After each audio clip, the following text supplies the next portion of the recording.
Tunggu. 1, 2. Jangan motor dulu.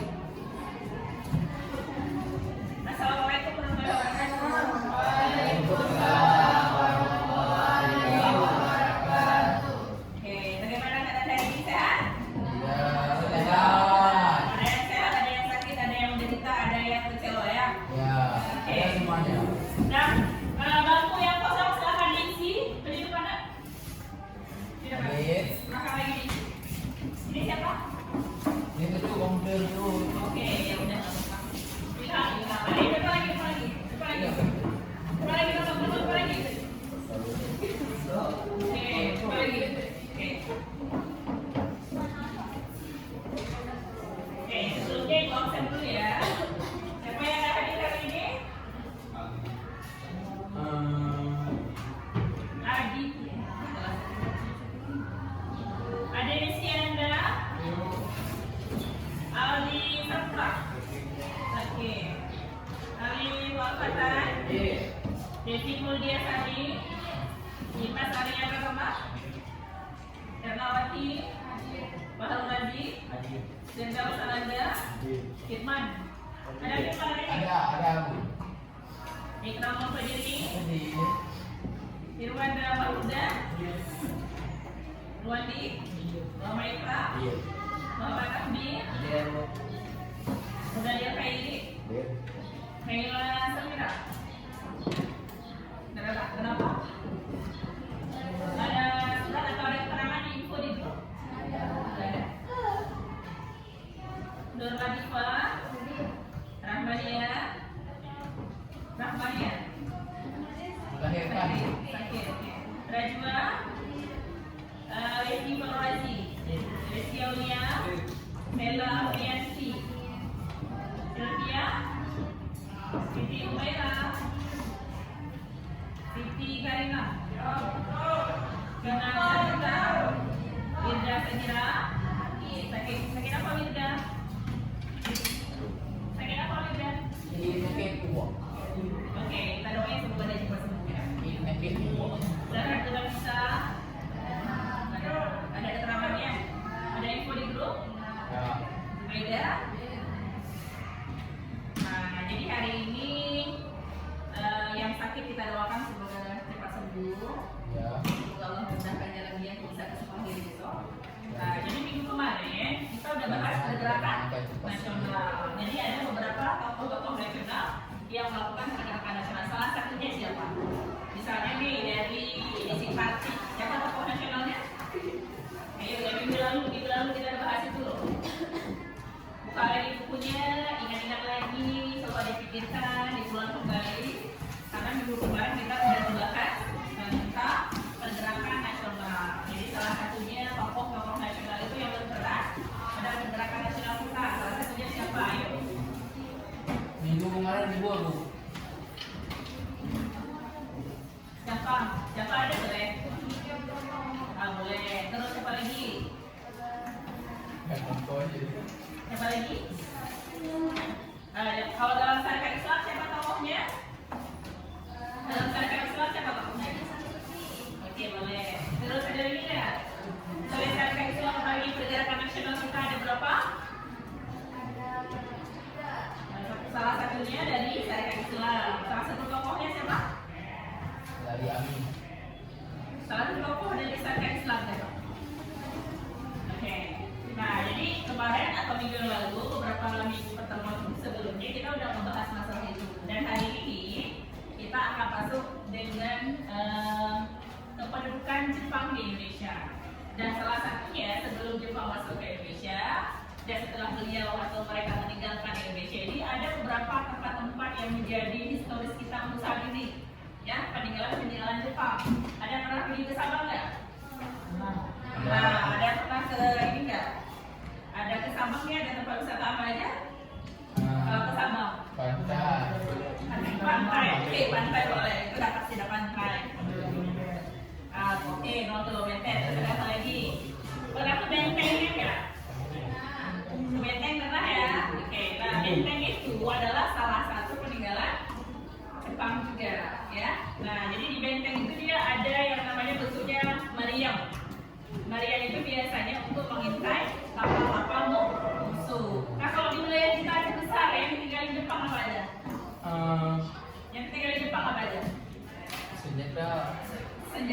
senjata apa? Apa nih mah? Yang tinggal di Jepang apa aja dalam bentuk boleh benda, boleh dia tempat wisata, yang dari monumen atau apa yang tinggal di Jepang pada saat penjajahan masuk di Indonesia. Salah satunya di Aceh. Yang di sini ada Indra apa? Terus ada Indra Napoli. Ada Indra Patra, terus ada Indra apa lagi? Indra Mayu di Jawa ya. Nah, ada Indra Puri, ada Indra Patra, ada Indra Mayu katanya ya.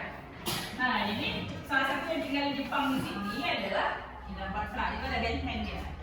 Kalau di Indra Puri dia ada salah satu masjid bangunan itu adalah peninggalan dari Hindu ya. Karena kepercayaan Hindu waktu itu maka mereka meninggalkan bentuk kalau sekarang kita kenal dengan masjid. Kalau dulu itu tempat pemujaan untuk orang Hindu, sama dengan orang Hindia ya. Hindu itu dia sama dengan orang Hindia ya, karena agamanya Hindu. Jadi itu tempat pemujaannya. Nah, kalau kita di sini adalah ada benteng kita Patra, itu adalah tempat mengintai musuh waktu itu. Oke, nah jadi untuk materi kita hari ini kebetulan listriknya mati, jadi kita berdasarkan kembali fokus. Nah, judul kita hari ini, materi kita untuk hari ini adalah kependudukan Jepang di Indonesia. Jadi penduduk Jepang di Indonesia itu adalah periode ketika Jepang menguasai wilayah Indonesia. Pada waktu itu dia masih disebut dengan Hindia Belanda. Karena waktu peninggalan masjid yang ada di Jambudik juga masih dalam kategori Hindia Belanda ya. Nah, jadi pada saat itu telah terjadi selama Perang Dunia Kedua, maka tahun 1942 hingga tahun 1945. Kita merdeka tahun berapa? Kita merdeka tahun itu angkanya tanggal 17 Agustus tahun 1945. Oke. Nah, jadi ketika mereka kalah, mereka meninggalkan Indonesia. Nah, jadi ada peristiwa atau beberapa peristiwa ini terjadi setelah Jepang berhasil dia mengalahkan Belanda dan juga mengambil alih kekuasaan atas wilayah jajahannya. Nah, jadi yang ibu bahas kepada dari pertama awal semester, kita kan membahas nih ada jalur perdagangan rempah yang dikuasai oleh beberapa penjajah untuk Indonesia. Salah satunya adalah Jepang. Ya. Oke. Nah, jadi apa sih yang menjadi modernisasi dan perkembangan imperialisme untuk Jepang? Nah, jadi ada modernisasi dan perkembangan imperialisme Jepang. Jadi salah satunya adalah namanya restorasi Meiji. Ya, kita sesuai dengan nama orang Jepangnya ya. Nah, restorasi Meiji ini adalah perubahan besar dalam sistem pemerintahan dalam kehidupan masyarakat kita di Jepang, mulai dari pada tahun 1868 saat Kaisar Meiji itu dia naik tahta dan mengakhiri kekuasaannya pada Shogun Tokugawa ya. Kalau bahasa Jepang ya nama-namanya seperti itu. Nah, jadi ini menjadi awal modernisasi Jepang pada waktu itu ya. Jadi ini adalah awal bentuk modernisasi Jepang pada saat Kaisar Meiji turun tahta. Nah, jadi ada beberapa bidang gerakan dari Kaisar Meiji ini yang mencakup dalam gerakan tersebut. Yang pertama dalam bidang industri, ya. Jepang itu dia terkenal dengan bidang industri, sampai hari ini mereka industrinya paling populer. Nah, makanya hari ini terjadi kenaikan harga emas sampai 6 juta sekian akibat peperangan apa? Peperangan perdagangan antara Amerika Serikat dengan China ya, dengan China. Nah, jadi itu namanya industri. Jadi kalau Jepang misalkan atau wilayah Cina mengeluarkan iPhone, keluarkan dari siapa? Kalau iPhone keluarin siapa? Amerika atau Cina? Amerika. Nanti Cina juga akan mengeluarkan HP terbaru dengan brand terbaru karena saingan perdagangannya sangat besar sekali. Ya. Kalau sekarang keluar Pro Max 16 22 juta, nanti Jepang atau Cina akan mengeluarkan merek terbarunya. Ya, bukan 17 tapi dengan versi yang lain ya. Oke. Nah, kalau misalkan bidang perdagangan juga sama, ya industri perdagangan itu sangat signifikan ya, karena dua kategori itu sangat menjamin sebuah negara itu sama juga atau enggak, ya. Dari mulai perindustrian, perdagangan, dan juga militernya. Karena orang Korea Utara, Korea Selatan, mereka itu ada yang namanya militernya ya. Kalau artis-artis Korea itu biasanya mereka harus mengikuti wajib militer. Kalau kita kan enggak. Kalau kita kan cuma ada angkatan udara, ada angkatan darat, ada TNI, ada angkatan laut juga. Kalau kita seperti itu pemerintahan ya. Kalau negara sana beda lagi. Jadi wajib mengikuti wajib militer. Karena ketika sesuatu hal nanti terjadi peperangan, maka rakyatnya juga harus bisa berperang semuanya. Ya. Makanya di sana itu kalau umurnya sudah 17 tahun ke atas, sudah punya KTP, identitas, mereka itu wajib melakukan wajib militer. Ya, dengan kita. Nah, satu lagi ada dalam bidang pendidikan. Bidang pendidikan. Jepang itu dia sangat bagus sekali dalam bidang pendidikannya karena mereka itu mengajarkan anak itu beradab dulu, baru menuntut ilmu. Beda dengan kita Indonesia ya. Kita nggak tahu ya ada apakah ada, ilmu apakah ada atau Allah alam. Nah kalau orang Jepang usia anak dari 0 tahun ya, itu masih balita. Ketika anak mulai beranjak dia bisa membaca dari umur balita 5 tahun sampai dengan 8 tahun, mereka itu tidak mengajarkan ilmu dulu, tapi mengajarkan adab. Makanya orang Jepang semuanya kalau membaca memberi salam semua seperti ini. Mereka menundukkan, ya itu orang Jepang ya, kategorinya seperti itu. Itu adalah kultur atau budayanya sendiri. Jadi mereka itu sebelum mencari ilmu, mereka harus memiliki adab dulu. Jadi karakteristik itu dibentuk sejak dini baru mereka bisa mencari ilmu. Ketika mereka mencari ilmu nanti, mereka sudah dapat ilmunya, mereka tetap dalam bentuk penghormatan kepada siapapun di depan mereka, baik dia yang tua maupun yang muda. Penghormatan karena mereka mendahulukan adabnya. Itu dalam dunia pendidikan dan bahkan juga ada dalam bidang sosial dan hukum. Nah, jadi ada beberapa bidang gerakan Kaisar Meiji ini yang dicakup dalam gerakan perindustrian, ada dalam perdagangan, ada dalam militer, pendidikan, sosial dan hukum. Itu semuanya dilakukan oleh Kaisar Meiji. Nah, terus ada imperialisasi Jepang. Imperialisasi Jepang. Nah, jadi imperialisasi Jepang ini adalah kebijakan untuk memperluas wilayah kekuasaan, ya, memperluas wilayah jajahannya atau wilayah kekuasaannya. Jadi dia pengaruh Jepang ke negara lain itu terutama ke Asia. Asia itu adalah masuk ke Indonesia. Jadi dengan cara lain selain penjajahan, peperangan dan juga ekspansi militer, ya. Selain penjajahan ada peperangan dan juga ekspansi militer. Nah, tujuannya itu apa? Untuk apa Jepang melakukan imperialisasi ini? Yang tahu tujuannya? Menguasai boleh. Terus apa lagi? Nah, cewek. Apa tujuan Jepang melakukan imperialisasinya?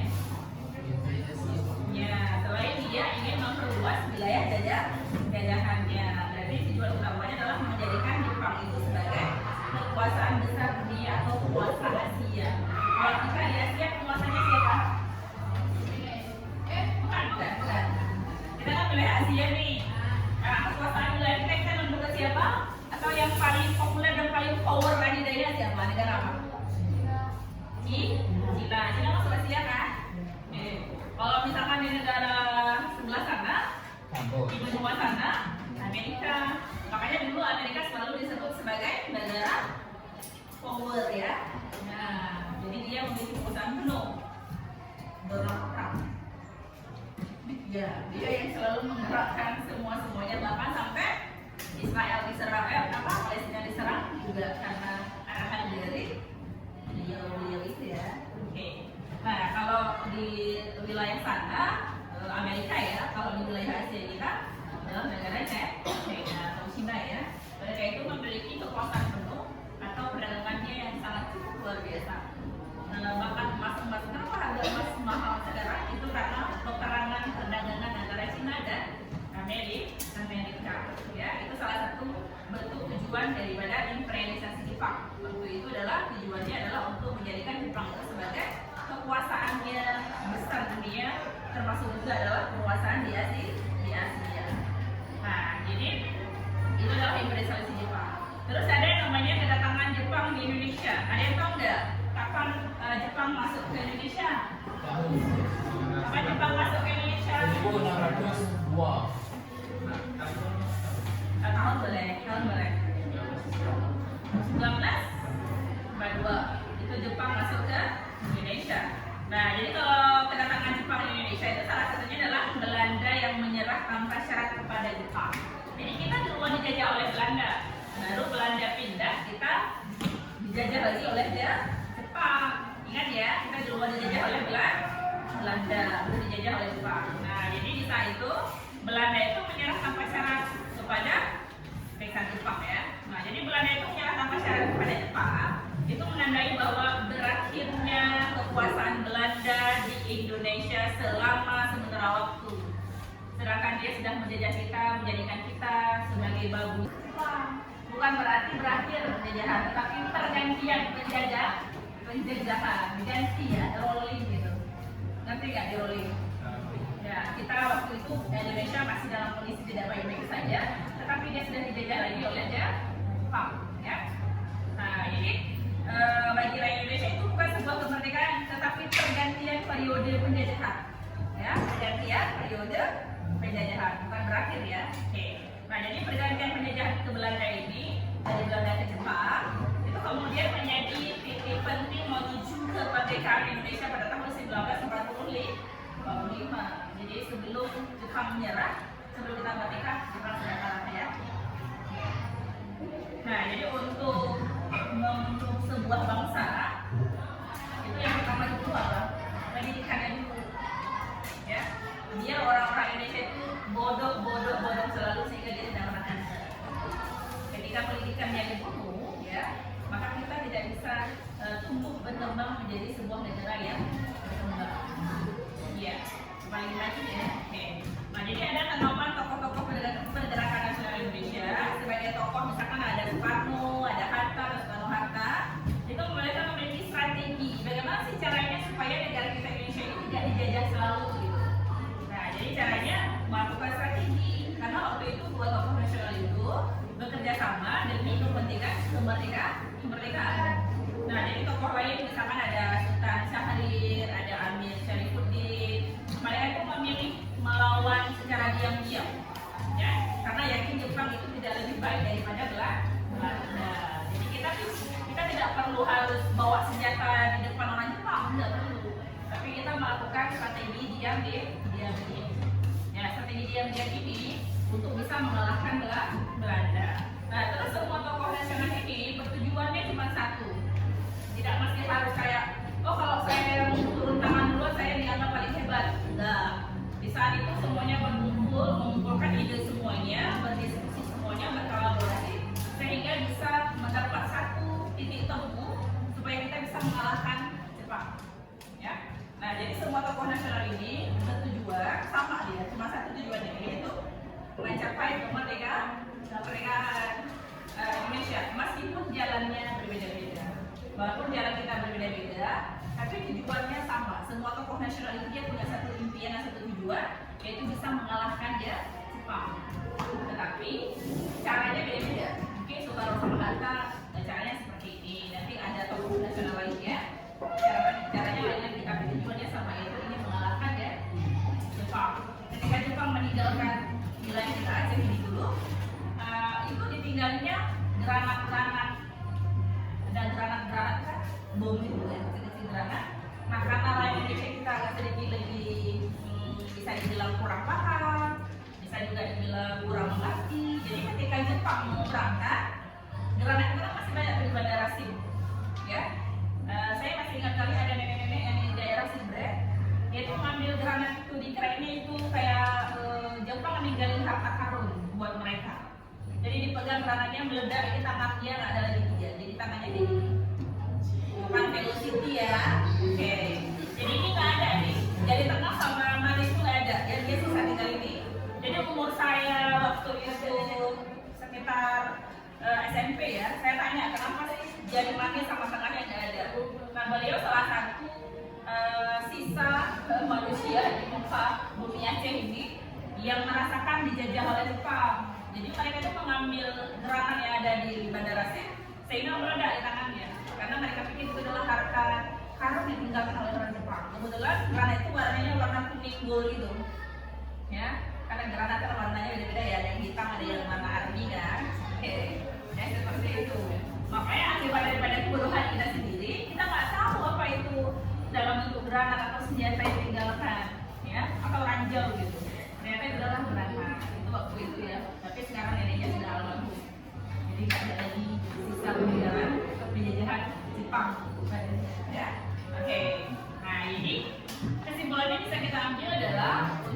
modernisasi ya. Nah, modernisasi itu dimulai sejak restorasi Meiji pada tahun 1868. Terus ketika Jepang bertransformasi menjadi negara modern, itu dia kuatnya itu di bidang militer, ekonomi, terus apa lagi? Politik, terus apa lagi? Pemerintahan ya. Terus lagi adalah pendidikan. Oke. Nah, modernisasi ini biasanya berhasil membuat Jepang itu sejajar dengan negara-negara barat. Ya, Jepang sejajar dengan negara-negara barat. Anak Jepang yang umurnya usianya 10 tahun, 12 tahun, mereka sudah bisa menciptakan robot sendiri. Ya. Nah, karena pendidikannya bagus dan mereka ini menyetarakan pendidikannya sama dengan negara barat seperti misalkan Amerika. Ya. Nah, sekarang pada masa Perang Dunia Kedua, Jepang itu masuk ke Indonesia dan berhasil mengalahkan Belanda.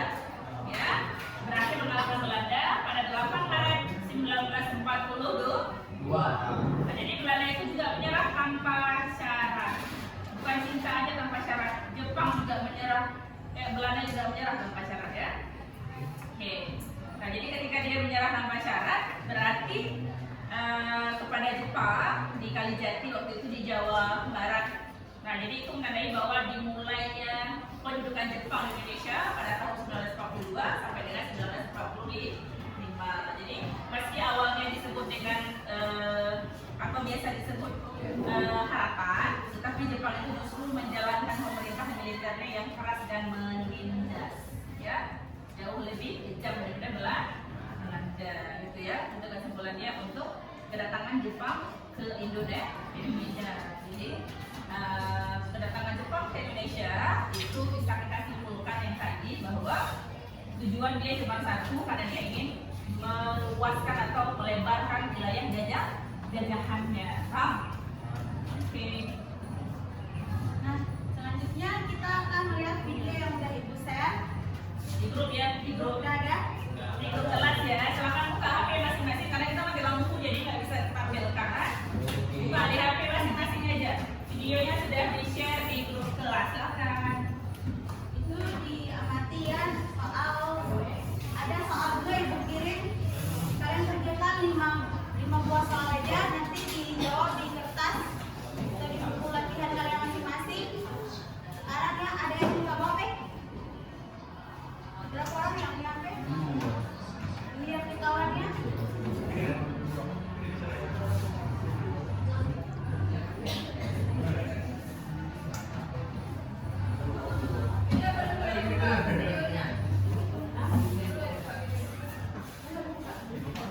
Videonya dibuka terus, nanti itu udah ada soal Ibu kirim.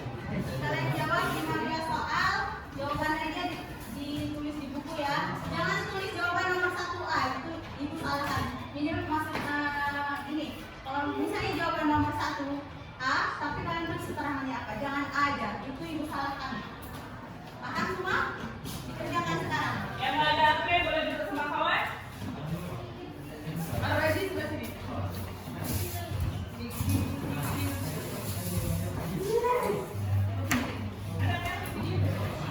Soalnya ada yang dinas.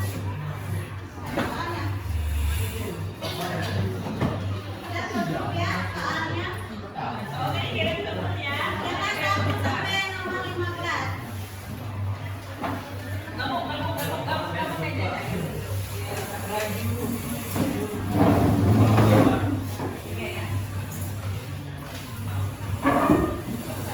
Yang ada HP ya kawan-kawannya. Sama kawan ya. Kumpul hari ini juga ya.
Enggak.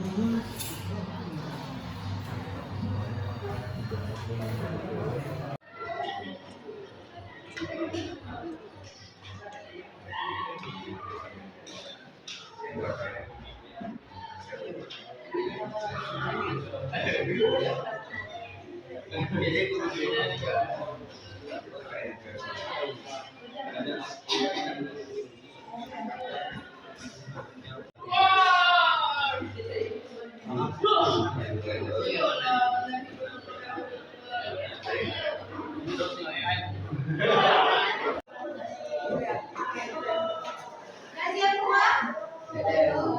Lagi.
Siap semuanya?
Bukunya diambilnya sama ketua kelas yang media tiket.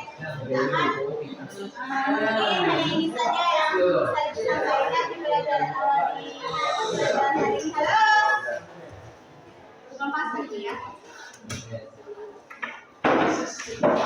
Yang kemarin ibu kirim tugas ada yang belum kirim itu nggak ibu dapat nilai lagi. Yang ngecek ibu hari malam itu nggak ibu terima lagi ya.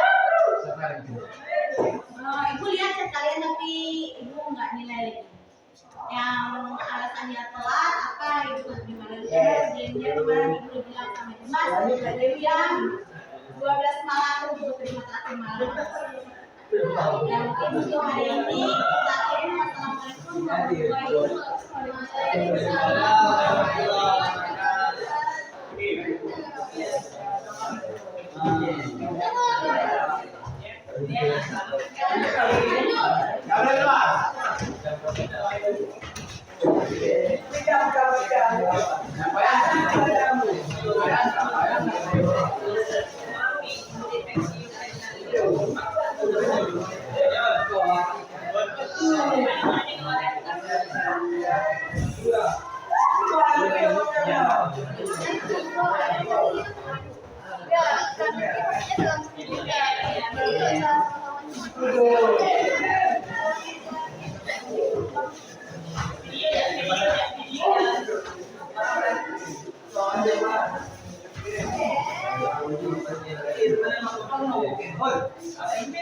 Oi,